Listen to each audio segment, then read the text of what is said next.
ছেলেটাকে দেখে নাকি আমি ক্রাশ খেতাম ছোটবেলায়। গাইস, আমার জীবনের প্রথম ক্রাশ, দেখতে পাচ্ছ? এ তো কিছুই না, আরো কত ফটো আছে। আর এই আমাদের আমাদের ডুয়েট ফটো আছে না এই টাইমে, হৃদয় আছে তোর কাছে? ওর কাছে আছে আমাদের ছোটবেলার ডুয়েট ফটো, এমন এমন আছে তোমরা দেখলে অবাক হয়ে যাবে। তাদের তো শেয়ার করবোই। এটা কে, তোমার কি মনে হচ্ছে? হৃদয়কে কি চেনা যাচ্ছে ফটোটাতে? একদম, আমি তো নিজেই প্রথম দেখে সেই কবে দেখেছিলাম ছোট্টবেলায়। আমার আগে একটা ফোন ছিল, সেই ফোনে অনেক ফটো ছিল আমাদের, সেই ফোনটা নষ্ট হয়ে গেছে বলে কিছু নেই। আর তখনই গুগল ড্রাইভ এসব কিছুই বুঝতাম না। কিন্তু এই যে আমাদের মানে কি বলবো, ইন্টেলিজেন্ট বয় রয়েছে যার কাছে সমস্ত কিছু রয়েছে, অ্যান্ড আমরা তাড়াতাড়ি সব কিছু শেয়ার করব। কিন্তু কত ভালো, এটা কত বছর পুরনো? প্রায় 10 বছর, প্রায় 10 বছর, 10 বছর।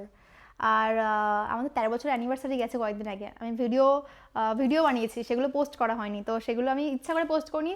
তখন একটু কন্ট্রোভার্সি টাইপের চলছিল, ভাবছিলাম যে এখন যদি পোস্ট করি হয়তো অনেক নেগেটিভিটি আসতে পারে, এই কারণে পোস্ট করিনি। কিন্তু অনেক সুন্দর মোমেন্টের একটা অ্যানিভার্সারি সেলিব্রেট করেছি আমরা ছোটোখাটো করে। 13 বছর, এই সুন্দর লাগছে এটা।